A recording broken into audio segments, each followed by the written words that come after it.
Ce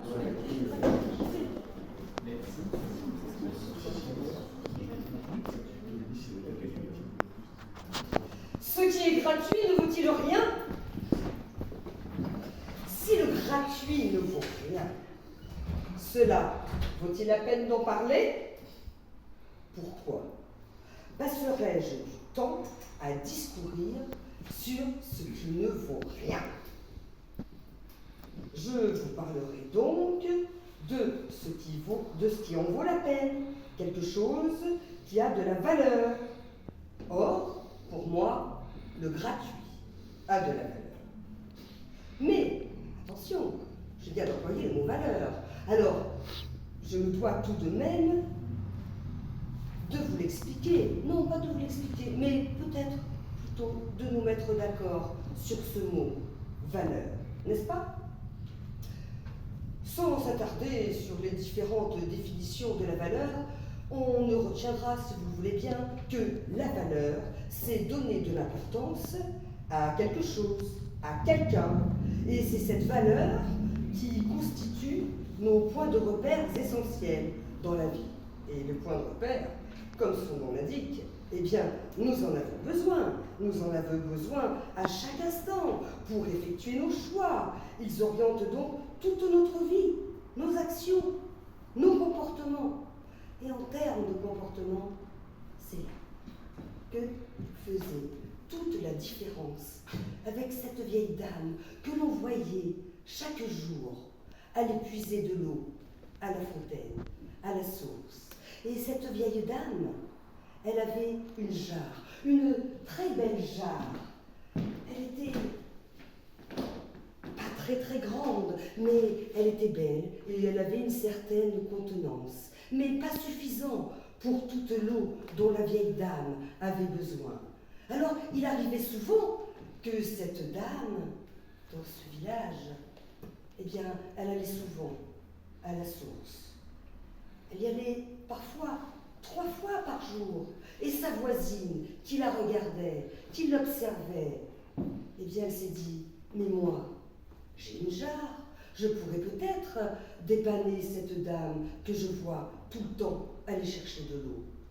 Alors, la voisine alla voir cette vieille dame et elle lui dit, écoute, j'ai une jarre chez moi, elle est un petit peu fêlée, elle est un peu ancienne, elle contient un petit peu plus que la tienne qui est toute belle et toute neuve, mais je te la donne, si tu la veux.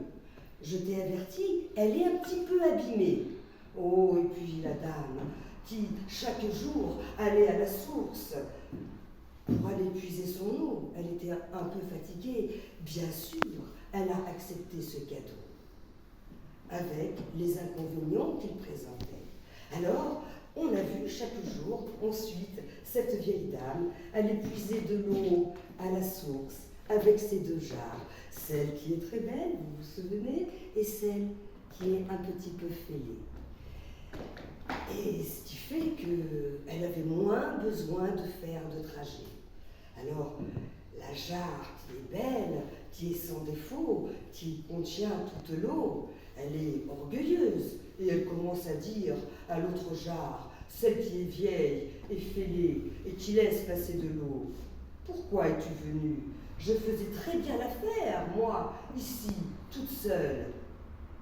Je remplis complètement ma mission. Pourquoi es-tu venue? Toi, tu es vieille, tu es cassée. Et la pauvre dame, elle ne peut même pas ramener ce précieux breuvage complet, parce que tu as des fuites. Alors, c'est vrai que la vieille jarre, elle commençait à avoir des complexes. Et elle se dit, oh, je ferais mieux quand même de revenir chez la voisine et arrêter mon travail, parce que je ne sers à rien. L'autre, elle est trop belle, elle fait bien son travail, alors que moi j'ai des fuites, je ne sers pas à grand-chose. La vieille dame avait entendu la conversation entre les 2 jarres. Et elle a dit, vous savez, j'ai entendu votre conversation. Vous m'êtes utiles toutes les 2. Toi, qui est belle. Bien sûr, je ramène toute mon eau à la maison. Et c'est quand même très agréable, c'est bien utile, et je t'en remercie. Mais toi, jarre cassé, avez-vous remarqué que chaque jour, quand j'allais à la source et que je revenais, je portais les jarres toujours du même côté. Et ainsi, toi, la jarre cassée, qui fuyait, eh bien grâce à toi, sur le chemin, l'herbe a poussé, elle est beaucoup plus verte, et maintenant il y a des fleurs. Alors, vous m'êtes utiles, toutes les deux.